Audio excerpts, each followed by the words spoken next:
The Heed the Call podcast is here to celebrate New Horizons Monday. Namaste. Namaste.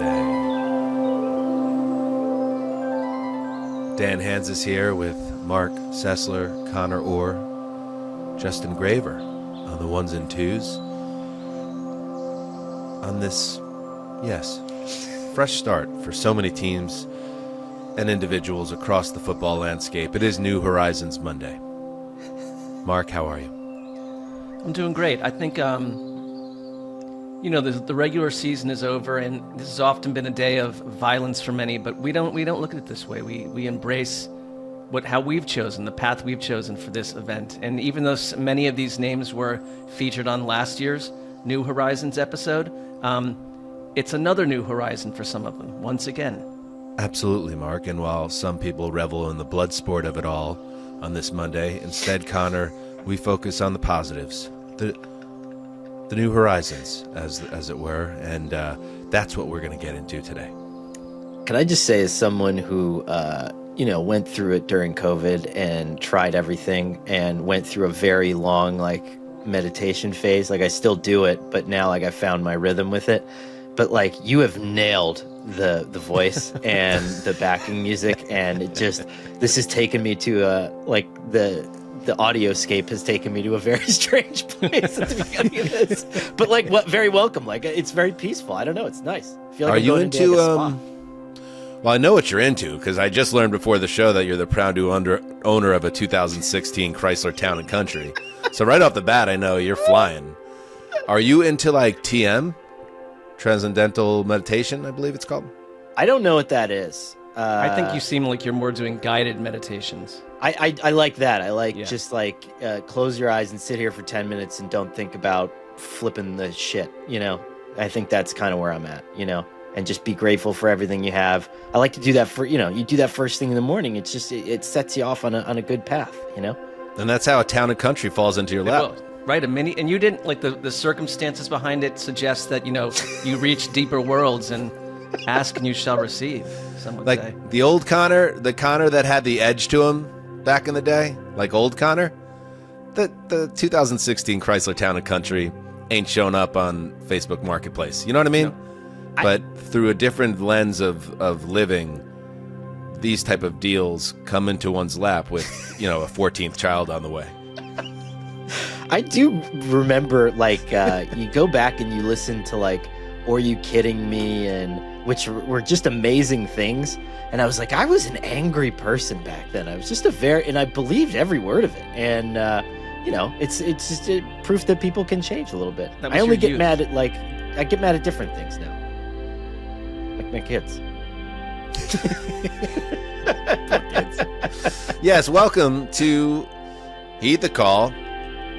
Obviously, if you haven't checked it out already, dig in on the Week 18 recap. But today's episode is going to be just to get you exactly where you need to be in terms of knowledge in this big turning point day on the NFL calendar. So we're going to go through it all. In a few minutes, we're going to get James Palmer, our Underdog NFL insider, to join us as well. In the back end of the show, we'll catch up on a couple other things, including playoff news. But let us start. Let's get into it.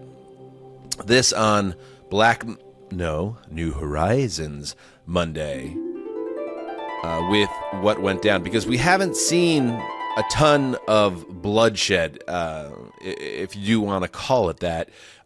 There have been a couple firings. Of course, we know what happened in New England yesterday, and we'll get into that a little bit later. But when you woke up this morning, there was one coach that lost his job. It is Doug Pederson. The Jaguars fire Doug Pederson. But interestingly, or depending on your perspective, and I think a lot of Jacksonville Jaguars fans feel this way, maddeningly, they do decide to keep GM Trent Baalke after a 4-13 season. Let's listen in. Pissed off, Angelo. I don't think he is, actually. I think Doug seemed to be Doug very was at ready peace. for New Horizons Monday. Yes. Nobody is ready to go golfing and make $3 million a year to do it, more than Doug Pederson if you've been following him closely. Anyway, owner of the Jacksonville Jaguars, Shad Khan, who a few months back gave a pre-week one speech in the facility saying this is the most talented roster we've ever had. Well, yeah, the record says otherwise, and now he looks ahead without Peterson, but with Balky. I don't want to throw the baby out with the bathwater, okay?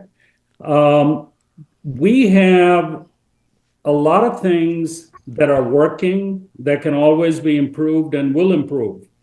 And there are other things that are not working that need to be fixed. So, the coaching, that is an area that, we need to fix now. But certainly over the last few years, I mean, we built a football administration and, a lot of things are working well there. Connor, you're writing about this subject in SI, where you could check out Connor, who's writing like a madman in addition to all his podcasting duties. What are your thoughts and your takes on the situation, the decision to move on from Peterson, but keep the GM in place as they begin another head coaching search?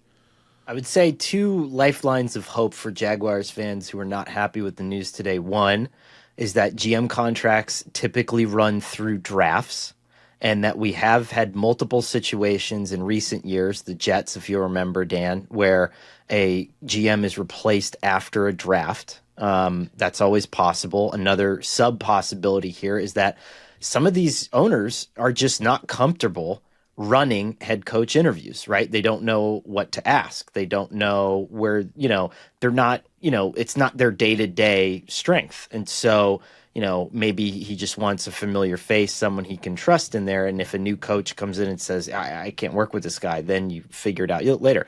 That said, if that's not the case, you have lopped off your talent pool in a very real and significant way. You've basically, I would imagine you kissed Ben Johnson goodbye. I think he's probably a perfect person for that job. That's who you'd want working with Trevor Lawrence. And you've certainly limited your talent pool there. I don't understand it. A lot of people around the league don't understand it, but that's why I'm holding out those little caveats that maybe Balky is just hanging around for a little bit. But if that's not the case, this is a head scratcher.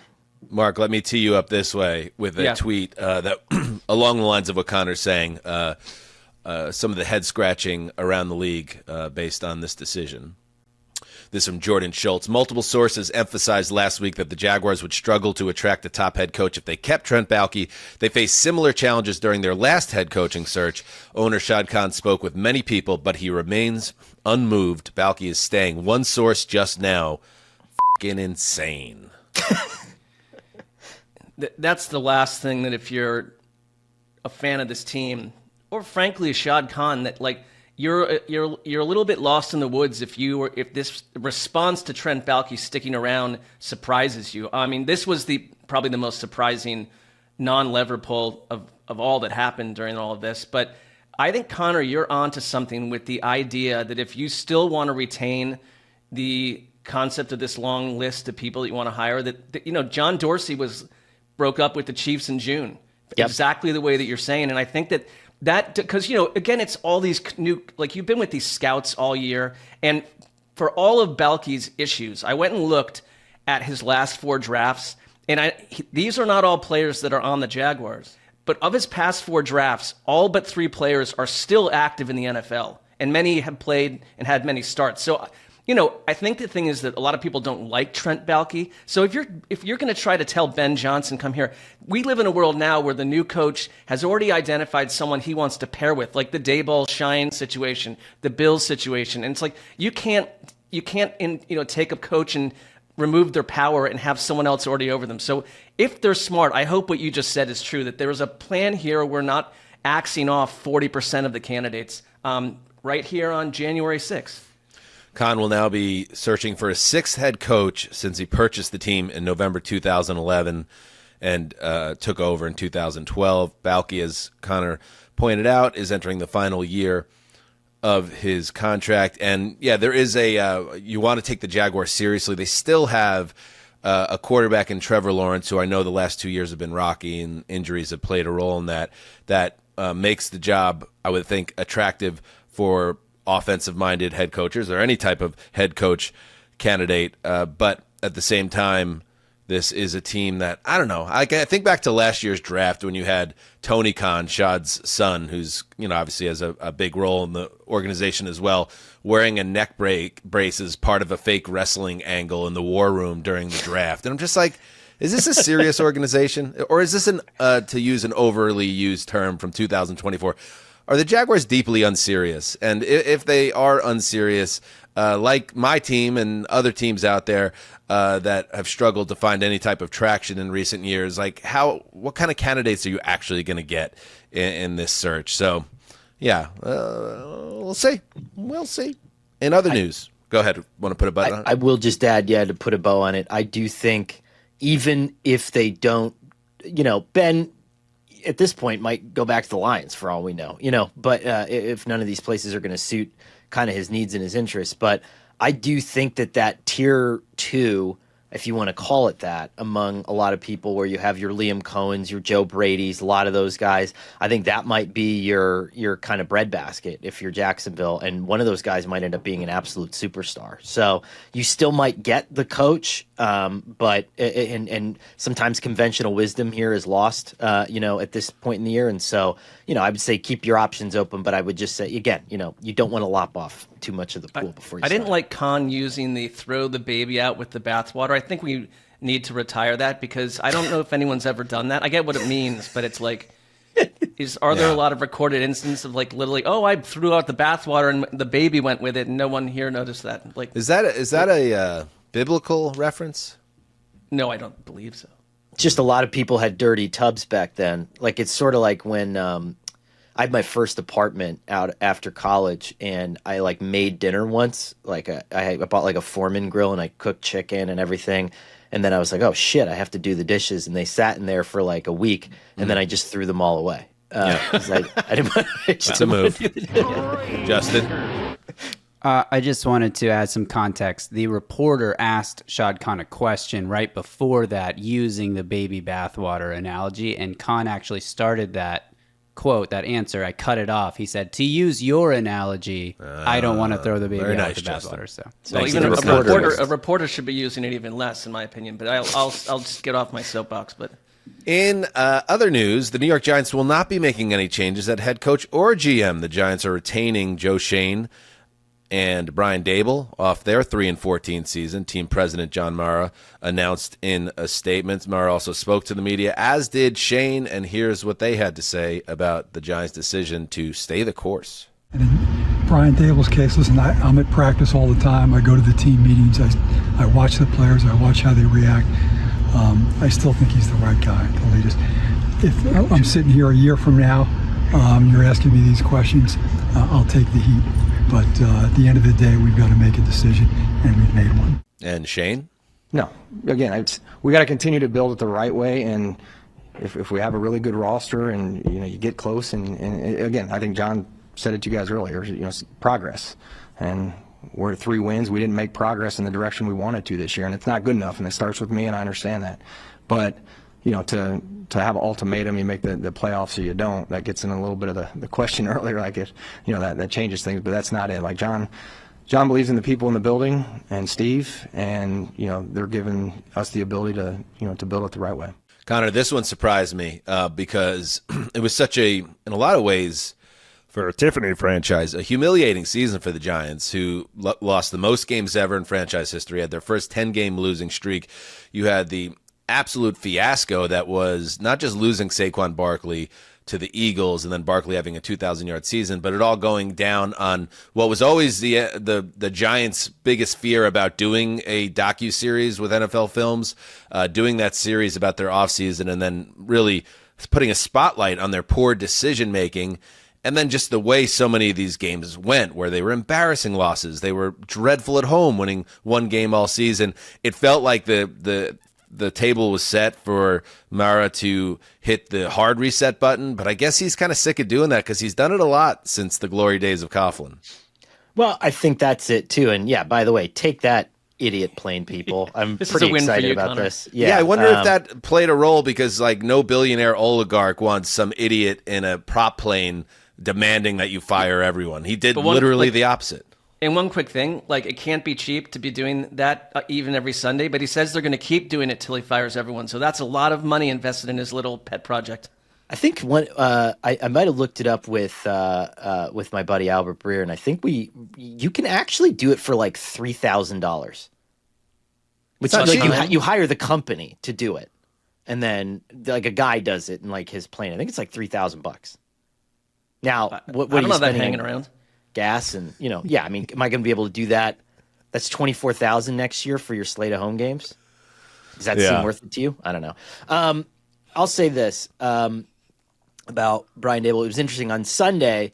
When you're preparing for the wave of this, I think, a couple times, like, I was, just talking to people and everyone was like, well, you got to remember that Joe Shane and Ben Johnson worked together in Miami. They worked together for 5 years. They guys that came together. And if you look at what Ben Johnson said, he wants that alignment, right? He wants the coach to come in, at the GM and everybody to be on the same page.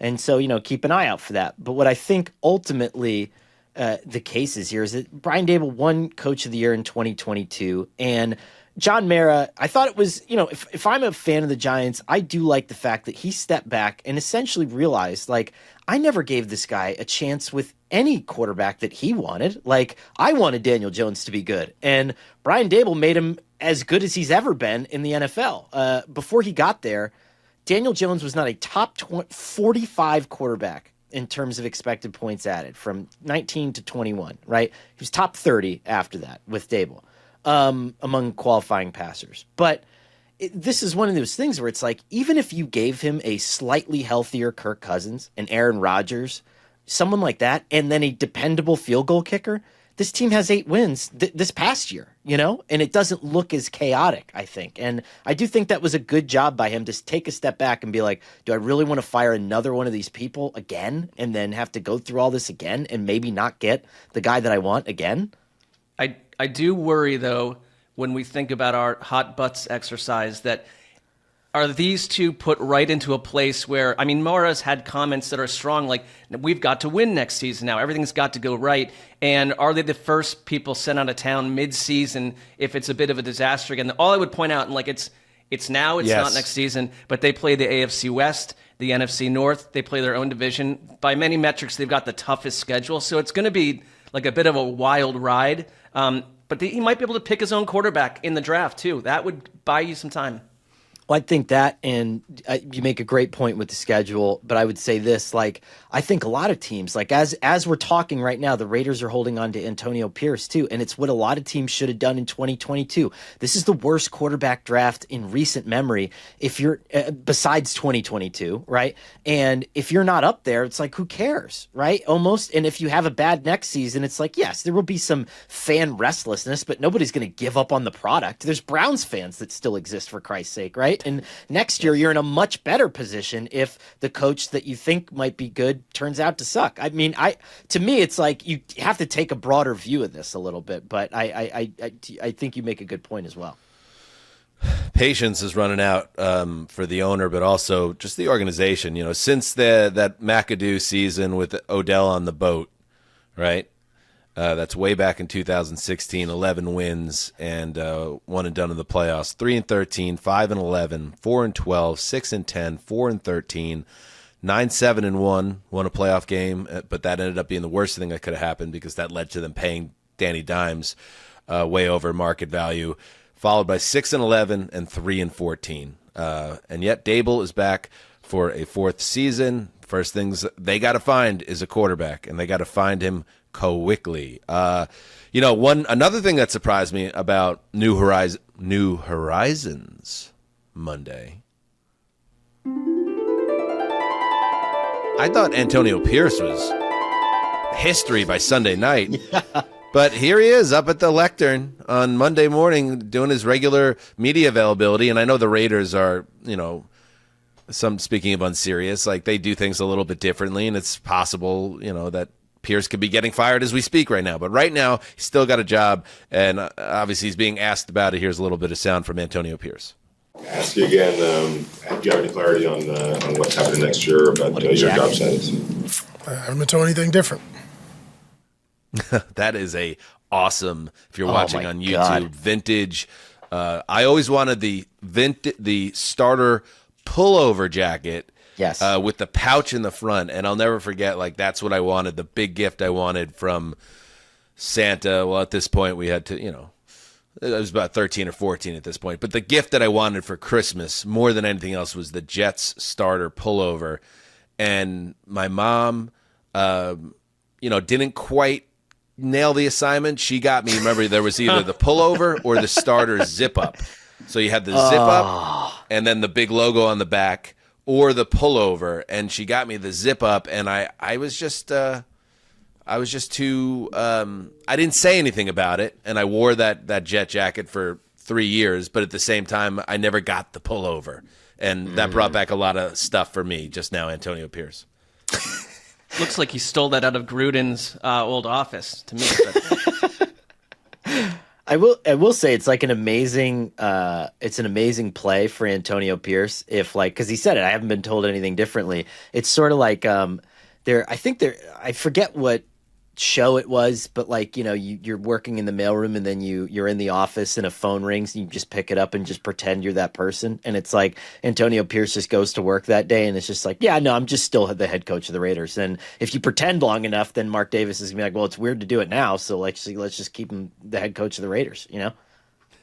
that feels about right for the Raiders. I mean, I do wonder if if there's another turn to come here, another move that, maybe Mark Davis operates obviously different than any other owner out there. Is what's happening? It's for 5 real. p.m. on the East Coast as we record this on the Monday, known by others as Black Monday. You gotta make the move if you're pulling. You got to pull the lever and get going, because all these other teams that are looking for a coach are off and running. You just hope the Raiders are doing it right, but I don't think the Raiders are doing it right. I think Antonio Pierce, it was made very clear, and this is not a shot against him because I think he could have a long career in coaching, that Antonio Pierce at this time is not a head coach and did not have a good first year and doesn't seem like the right dude. And if I'm a Raiders fan who's just waiting for this team to go and find a quarterback and have the right coach in place and start winning games again, because it's been years and years and years at this point, and this is not a good sign. I don't think the offseason's getting off to a great start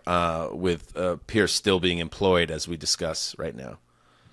I would say, too, I don't know if anything complicated the Raiders' decision, but you can see how some dominoes fell yesterday and how some, candidates are immediately being paired with other teams. And did Vegas say, okay, we might have now we're kind of behind the apple cart in terms of getting the guy we might have wanted, and does this make sense to wait now? I don't know. I'm just saying, is that a possibility? Maybe. Yep. Maybe. All right, in other news, let's talk some coordinators. The Seattle Seahawks, it wasn't enough.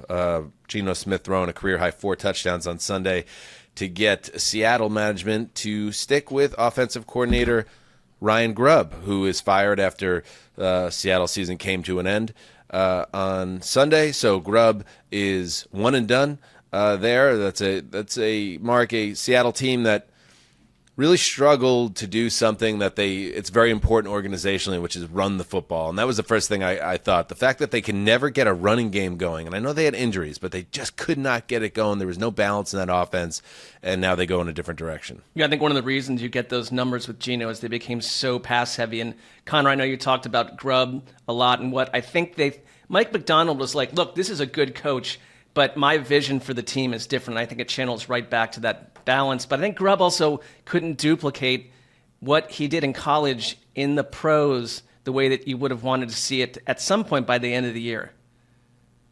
Yeah. I mean, I think too, this is if you want to run the ball well in the NFL like this, it has to be a commitment, and it's like you look at what the Lions have done, you look at what the Vikings have done, the Packers have done. It's such a commitment, and you can't come in and basically overlay a college style playbook into the NFL right now. It's just not going to work. It's not going to beat good defenses. And so I think Mike Macdonald knows that. Mike Macdonald's been picking these run games apart for the better part of his career. And I would guess the fact that it happened so quickly meant that he probably realized this had to change, halfway through the season, I always get a kick out of whenever they cut to the sideline shot of Sean Payton in Denver.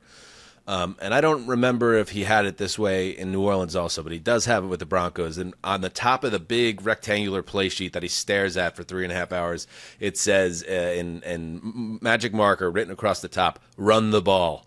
Run the ball in Seattle. You could bet they're going to make a more of an effort next year with whoever they hire. The Bengals make a move at defensive coordinator, saying goodbye to Captain Lou Anarumo. After 6 seasons, he had been with the team as their DC since Zach Taylor was hired in 2019. Obviously, Mark, the Cincinnati defense took a big step back this year. It did improve down the stretch, but not enough to get Lou another job. We're going to get into more of Anarumo when James joins us, but your thoughts on this move? Well, it's just like if you go back to our last show, I mean, he was a favorite of ours because I think this is a good coach. Like this was one of the more surprising moves. Just that was he the coaching himself the problem? I know that the personnel wise and things fell off, but like that doesn't make them better right now. They have to go find someone to make them better at this position, and he to me is not who I would have pointed out personally. Yeah, that's the thing. I mean, it's the sad part about a lot of stuff this time of year is that like fans, in order to just be like satiated, need someone to lose their job for no reason. And the Bengals, until the person, like you lost DJ Reader, he's like one of the most important run defenders in the NFL, and you can build a scheme around him. And so, of course, like things are going to get messed up, and Trey Hendrickson still had 17 sacks. And so I think that's one of those that you could probably see an even bigger dip from the Bengals defense before it gets better. And remember, no one wanted that job when Zach Taylor got it. Lou Anarumo was like the only guy who took that job. He was down to like his 5th candidate at that point. So I don't know. It doesn't seem right.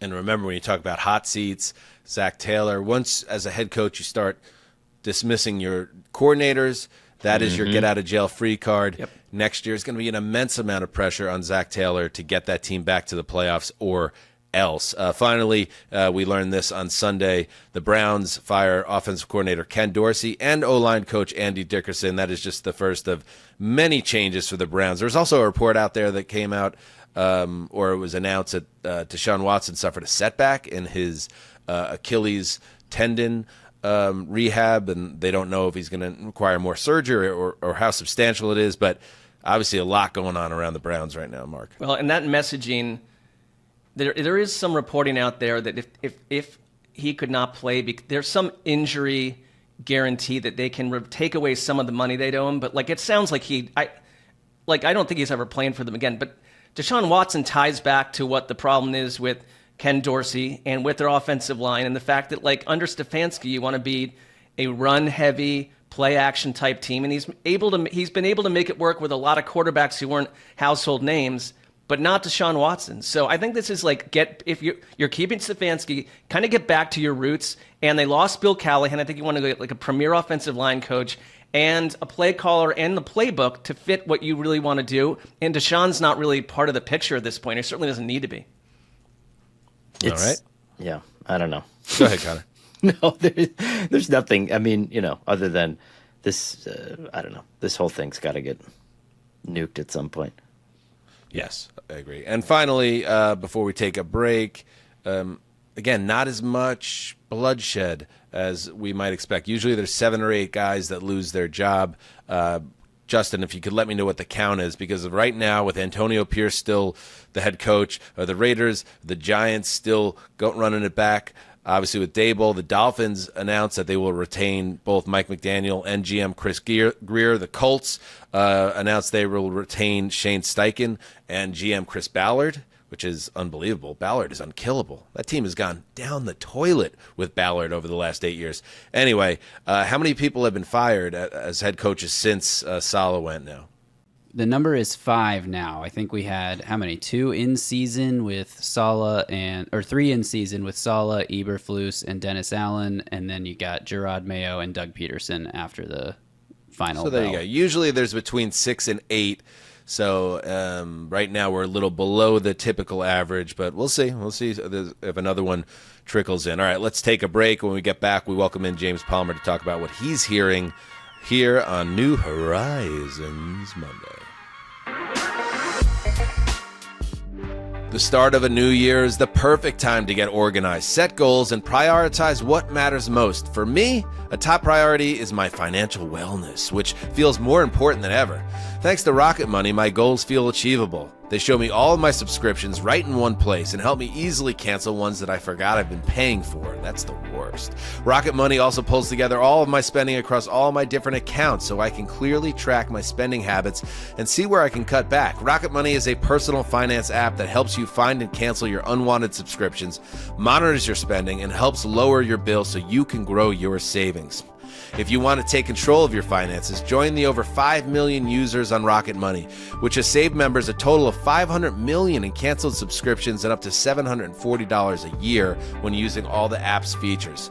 So stop wasting money on things you don't use. Cancel your unwanted subscriptions by going to rocketmoney.com/HTC. That's rocketmoney.com/HTC. rocketmoney.com/HTC. New Year is the time for a refresh, and Doer is at the top of my list. My Doer shirts are some of the most comfortable and reliable items that I own. In fact, I wear my favorite Doer shirt perhaps too often. It's Sessler style, just like a Homer Simpson scenario. It's time I add to my collection. Doer has new styles and washes added every season, always focusing on comfort and function, which I love. You need to check them out. Doer's performance denim and lifestyle apparel is built for doing, with options for everyone. And Doer stands out. They make their clothes sustainably and ethically, integrating recycled materials and plant-based fibers for natural breathability, softness, and moisture absorption. You'll find me in my Doers this year. If you haven't ordered your own Doers yet, now's the time to update your wardrobe. Check out the flagship stores in LA or Denver, or shop online at shopdoer.com/HTC. Right now, our listeners get 20% off your first purchase when you use our exclusive URL, shopdoer.com/HTC. That is such a great deal. Cash it. Let's go. Don't wait. To get 20% off, go now to shopdoer.com/HTC. How's the start of 2025 going for you? Make it even better by playing on Underdog. It's easy. All you need to do is pick higher or lower on player stats, and if you're right, you could win up to 1,000 times your entry. So don't miss out. Just scan the QR code on your screen to download and play on the Underdog app. Or if you're not watching on YouTube, sign up with the code HTC. New users can receive up to $1,000 in bonus cash when they deposit. Make the most of your sports fandom by playing along on Underdog for our U.S. audience only.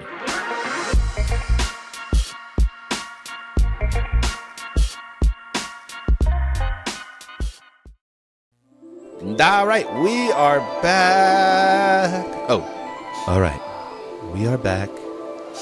It is New Horizons Monday, and now we welcome in a man who every day is a new horizon as he looks out over a big snowy mountain. It's true. With his skis, like his $40,000 skis. I feel like James would have very expensive ski equipment. James Palmer, welcome to New Horizons Monday, and am I correct? I don't know if they make $40,000 skis, but I'd love to ride them if they did. Probably have rocket boosters on the back or something. I don't know. James Palmer, of course, is the insider for Underdog, and also you could catch James and Steve Smith on the 89 podcast. And James, you've been very busy all over social media and the reporting. So I thought, why don't we get together and we'll kind of go down the rundown of some of the things we're hearing, and you share what you got for us. Does that work? That works. Let's do it. Let's get together. All right, let's do it. So let's start here with the situation in New England. Of course, Robert Kraft makes the decision to fire Gerard Mayo. All sorts of connecting of the dots is going down over this. Let's listen to Kraft, by the way, who spoke and continues to share his absolute pain and misery about firing his head coach, Gerard Mayo, after one season. I'm going to be very brief here and say this whole situation is on me. I feel terrible for Gerard because I put him in an untenable situation. I know that he has all the tools as a head coach to be successful in this league. He just needed more time before taking the job. In the end, I'm a fan of this team first, and now I have to go out and find a coach who can get us back to the playoffs and hopefully championships. All the messaging from Kraft is weird to me, James. Just strange vibes the Patriot way. And this is a day we learned that the Patriots requested to interview Lions offensive coordinator Ben Johnson. But of course, it's Mike Vrabel that everyone is connecting the Patriots to. Jeff Howe reported that he has his assistants lined up, prepared to go with him, and he is interested in that Patriots vacancy. What are you hearing around the Patriots after their move? Well, first, Jeff's pretty accurate there, but at the same time, he's been a consultant, Vrabel has, for the last year. He's had some time to put a staff together. It's usually what you do on a gap year. Like, you work on these type of things. You already have some, obviously, coaches you'd like to work with, executives you'd like to work with as well. I don't know that's a deal breaker for Mike, but he definitely has all of these things in line, which he hasn't had a job essentially this past year. So yes, you can have the time to be afforded to do some of those things. So that's true. You would assume that they acted as swiftly as they did, where I don't believe Mayo even had an opportunity to speak to the team. And you have your press release already drawn up within hour and a half of your final game, that you knew you were going to move quickly. And to me, this aligns with the Mike Vrabel train is on like a $40,000 ski type speed down the track right now. So to me, you feel like you got to operate a little bit quickly if, Mike is obviously a key candidate. Personally, I know they're going to look at everything, and they should look at a variety of candidates, and they should make sure they check all the boxes because they haven't been through a head coaching search in a long, long, long time. But I don't think you move on from Mayo unless you really are pretty keen that you can land Mike Vrabel. But then if they want to talk to Ben Johnson and a few others, like, is any of this to be taken seriously by any other human? Like, they know who they want, and for me, like, that's what they did with Mayo. Like, he said he wanted him for 5 years, and he knew it. So it's 2 times in a row where you're bringing in what are ex-Patriots, part of the Patriot way, without a really, I guess, robust or wide net of who might be more modern and even better than some of these guys. Yeah, and I would say the funny part, honestly, Mark, it's this. You don't ever talk about we got him before he was ready, unless you're a coach that came in as part of a succession plan. Like, I don't think that sentence is said in the early portion of a head coach failing, going we got him too soon. Like, it's not. That's because of the setup that they put themselves in. Now, I get what you're saying, and there's enough sham interviews that go on in the NFL that really aren't worth a damn at all. But I do think the Patriots do understand they'd be doing themselves a disservice if they didn't genuinely look at other candidates, for sure. Like, you have to. And I think they know they have to. But I think the draw, and I want all you guys, it really is, as I call around, it is Mike Vrabel and Ben Johnson. And then there is the next group. And so you would behoove yourself to interview Ben Johnson for sure. But you do want to make sure you see everything that's available to you, because you haven't done the process and you need to do the process. More reporting around this. Mike Giardi, who's been covering this really well, a former colleague at NFL Media. Yeah. I have talked to a half dozen league execs today, and all believe Mike Vrabel will be the Patriots' next head coach. Not surprising. Connor, what are you hearing about this? I think, same as James, where, I think that there's 2 things going on here. I would assume that the Krafts were legitimately bothered by the reaction locally to Mayo. I mean, there was fire Mayo chants when they're getting blown out at home by the Chargers. And I think that Ben Johnson is the market favorite. I think a lot of people there want him to be the next head coach. And so if you're the Krafts, you do that 2-tiered search, right? You look at Mayo. I think they moved fast because of Mayo, but I think you look at Johnson as well. And let's not discount this. I think this is probably going to be one of the very few places that Johnson interviews, right? Very true. He's not going to take a lot of these interviews. But I will say this. I would not be surprised if we see a Vrabel and some kind of old favorites that come in and make this more palatable for people, like a Josh McDaniels maybe coming back and being offensive coordinator, or in some kind of bigger offensive picture role. So I think that Vrabel has a lot of steam behind him, especially if this thing gets rolling. I think that's spot on, Connor, and I know Josh is one of the names that he has kind of on his list of OCs that he would possibly look at in terms of what Vrabel's looking at. I also think, and I had this conversation, and I wanted to kind of monkey wrench this into this conversation because this is a good spot for it, and I thought it was a great conversation I had this past weekend with a former head coach that is in this head coaching cycle right now, that has already had interviews requested for him, so he is in the middle of this cycle. And he told me something really interesting, and to me, this is part of the New England thinking as well, because Robert Kraft, he looks great up there. Suit looks great.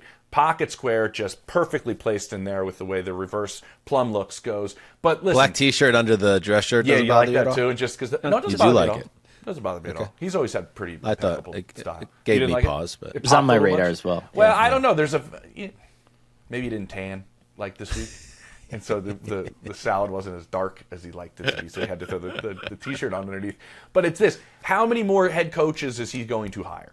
And the conversation I had with this potential candidate is this. Second go-around head coaches are very in vogue this year. They were last year, and Dan Quinn and Jim Harbaugh and Raheem Morris, and you look at these guys come back around. The idea is they learned a lot in the first go, and they have the opportunity to turn things around much quicker. And in my opinion, Robert Kraft wants this thing turned back into a winning caliber franchise that we all know it as quickly as possible, because that's what they're used to. And what this coach told me was, Ben Johnson is a great play caller. He might be the best play caller in football this year. But he said there is zero chance he will be the play caller next season as a head coach that he's been the last couple of years in Detroit, because it is impossible to be that when you are the head coach of a football team. Somebody is knocking on your door every 5 minutes, whether it's a coordinator or an assistant, or the training staff does it about 3 times a day, the PR team. You just don't have the time, he said, to scheme and tinker the way you do when you're just a play caller. So he said it's not against Ben, it's all guys going into their first year as a head coach. You are not the same caliber play caller. What he's also saying in this is you have all of these other skills that you have learned to turn things around quicker, that you go through some of those missteps that you've gone through in the past in terms of hiring a staff, the interview process of hiring your staff. Vrabel knows all of these things. And I think there's an allure there with him in this cycle, and specifically in New England, because you check all of those boxes and your turnaround in a lot of people's eyes is much quicker, because those things that Ben's going to learn and other people that are first-year head coaches are going to learn are avoided when you make this type of hire. Moving over to another AFC East team, the Jets. Of course, they fired Robert Saleh way back in October, and now they are ramping up their search. They have really cast a wide net. Ben Johnson's not on their list of requested interviews because Ben Johnson's not going to go to a team that doesn't have a quarterback. But everyone else is on it. I don't see that fit market-wise for Ben Johnson either. No. Interesting. No, it's like a black hole. Okay, so Mike Vrabel, Ron Rivera, these are the coaches that have requested to interview, or the Jets have requested to interview. Mike Vrabel, time do we have? Ron Rivera, Brian Flores, Aaron Glenn, Josh McCown, Joe Brady, Matt Nagy, Arthur Smith, Brian Greasy, Vance Joseph, Mark Sessler, Bobby Slowick, and Rex Ryan. And speaking of Rex Ryan, Rex is convinced he's going to get this job. God love Rex. And I wouldn't put anything past the Jets at this point. He's convinced he's going to get the job. He was on the DiPietro and Rothenberg show on ESPN Radio, and he made it clear that Aaron Rodgers, his shenanigans wouldn't fly on his watch. I'm saying this. I just painted a picture on why you wouldn't, if you were the Jets, why you would have pause on bringing him back.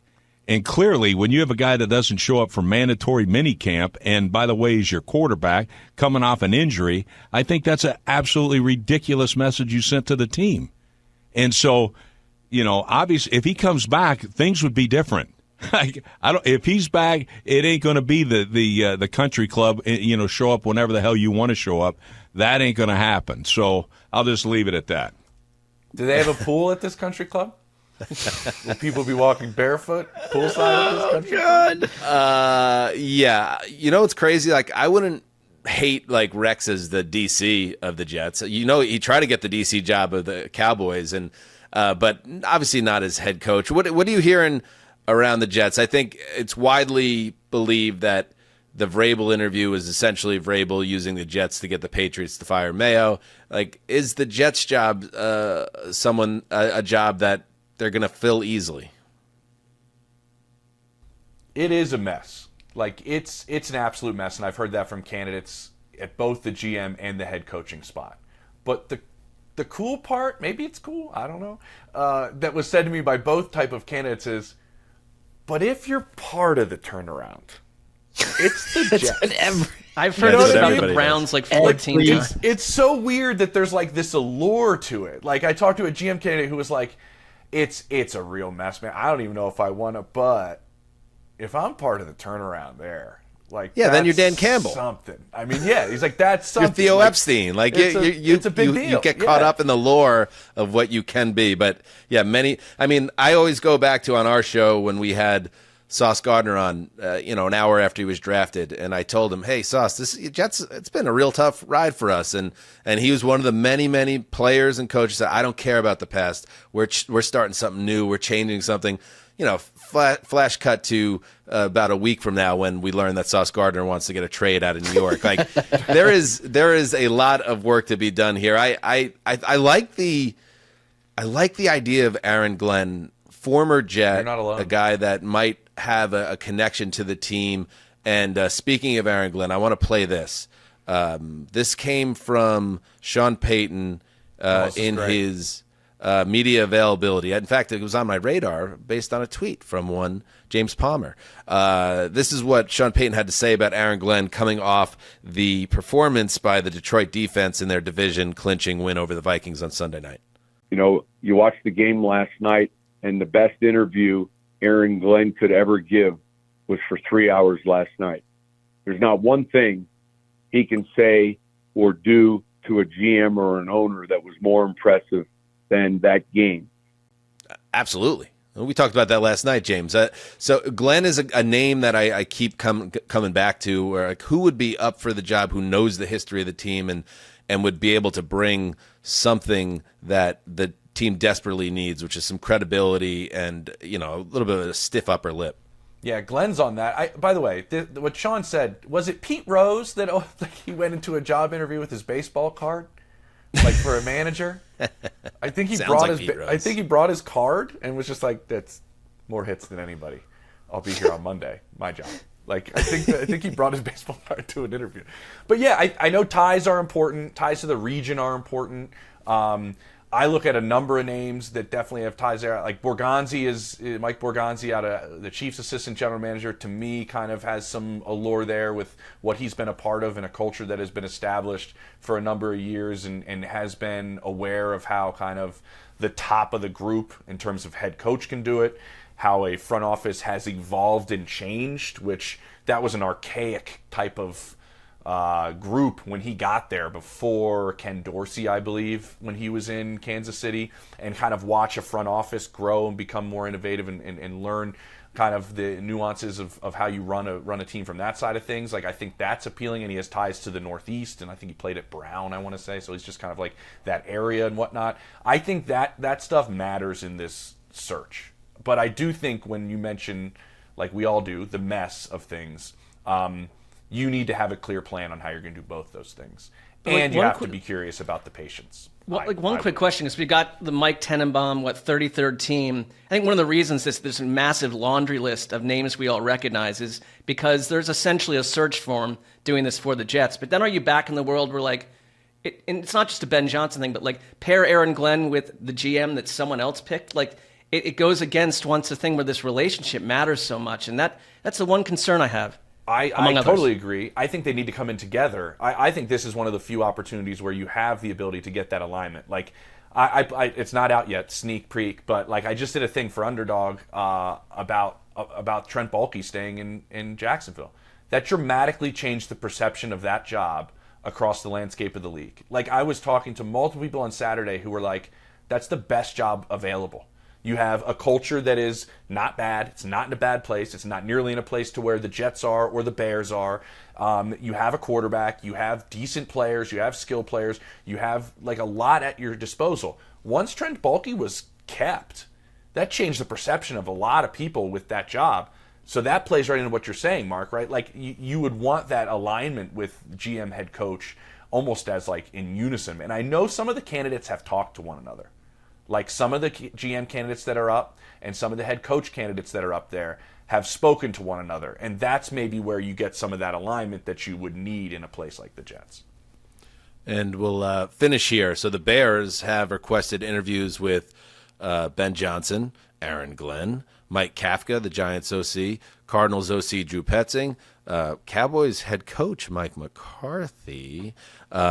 And your thoughts on that? The Bears, Ben Johnson is taking interviews with the Bears and Patriots, so we'll see like how all that goes. But the McCarthy of it all, like, do you expect McCarthy to be back with the Cowboys? And did this raise your eyebrow at all with the Bears, or is this just kind of how it goes? I love the Bears doing this. I think the Bears are making it known on day one, like we're interested in you.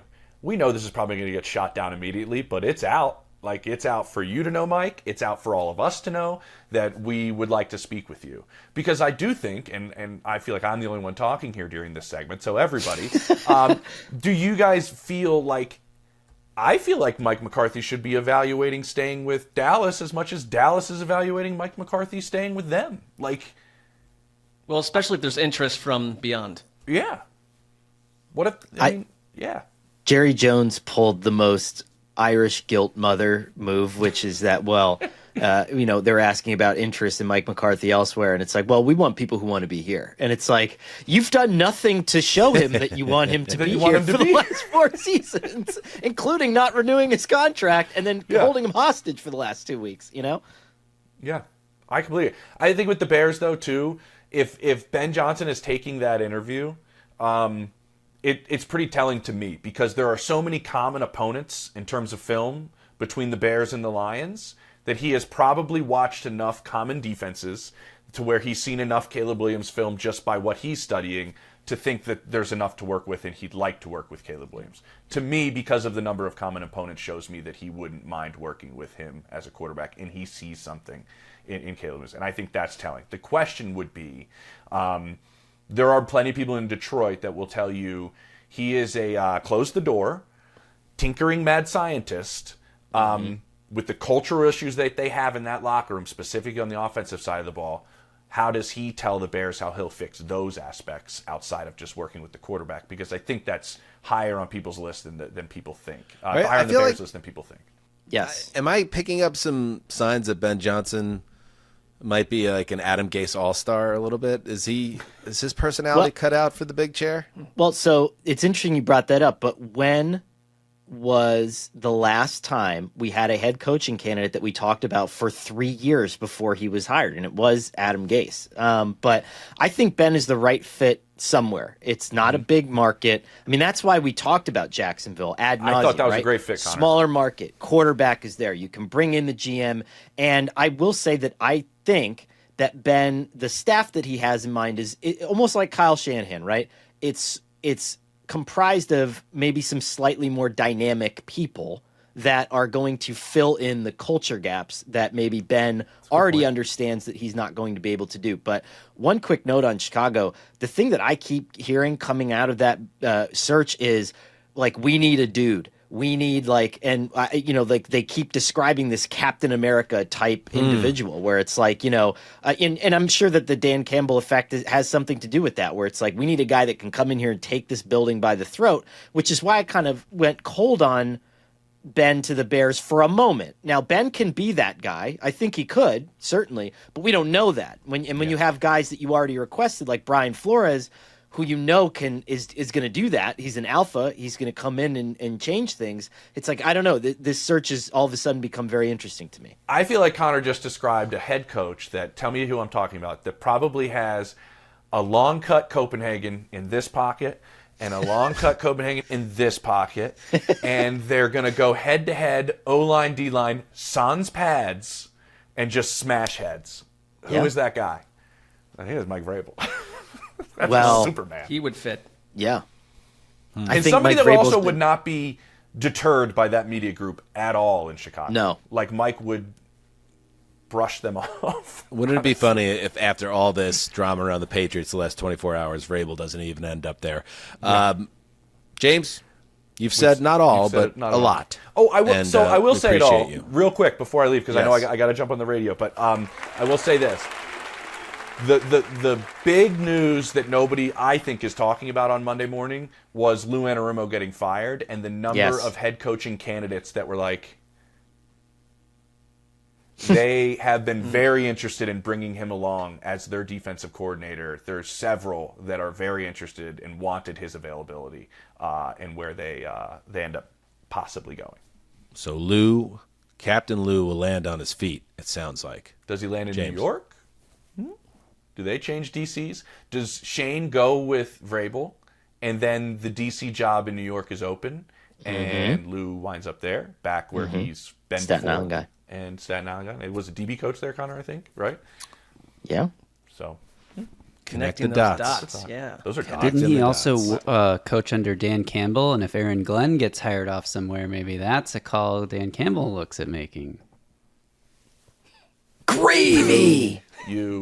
I mean, he will have he will all be without happening. a job very shortly. I mean, that it will not be a very lengthy deal for Lou. Thank you, James. Lou. All right, we'll take a break, and we'll be right back with a little playoff injury update. Stay right there. I love this time of year. NFL postseason, the college football playoff, plus basketball and hockey. So many sports happening at the same time, which makes it the perfect time to start playing on Underdog. It's super easy. Just choose higher or lower on player stats, and if you're right, you could win up to 1,000 times your entry. You could build your ticket with plays from different sports, which I love because I can focus on players I feel totally confident in. It's a little hack of the system. Just scan the QR code on your screen to download and play on the Underdog app, or if you're not watching on YouTube, sign up with the code HTC. New users can receive up to $1,000 in bonus cash when they deposit. Make the most of your sports fandom by playing along on Underdog for our U.S. audience only.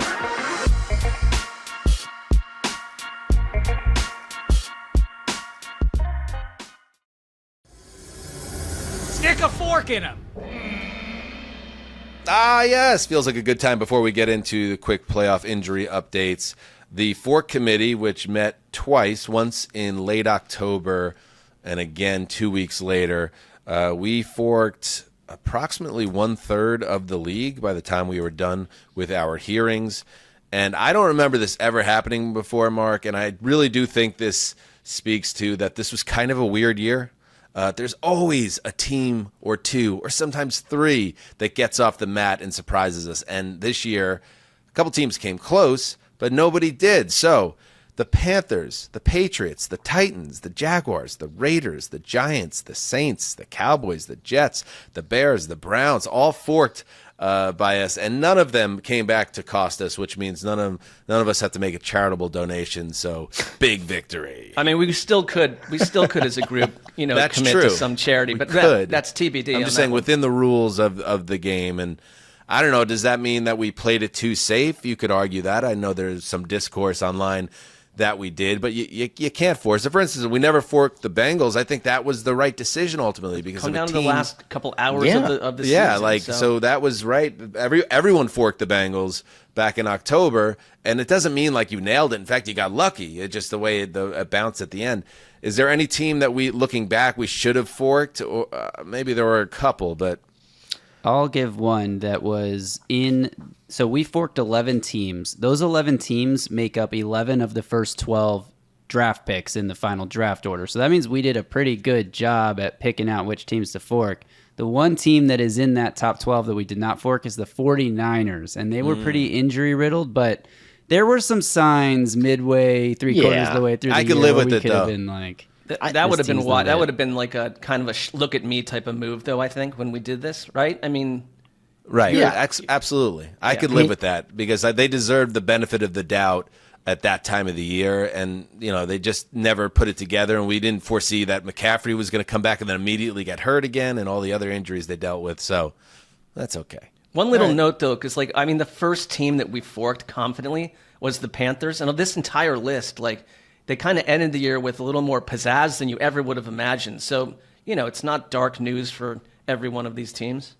That's true. That's a good way to look at it, Mark. On New Horizons Monday, you've really put a bow on that conversation. All right, before we sign off, let's go quickly through some playoff injury updates. Starting with Eagles quarterback Jalen Hurts, who remains in the concussion protocol as we inch closer to Super Wildcard Weekend. They got a big game on Sunday, I believe. Is it Sunday? Eagles and Packers.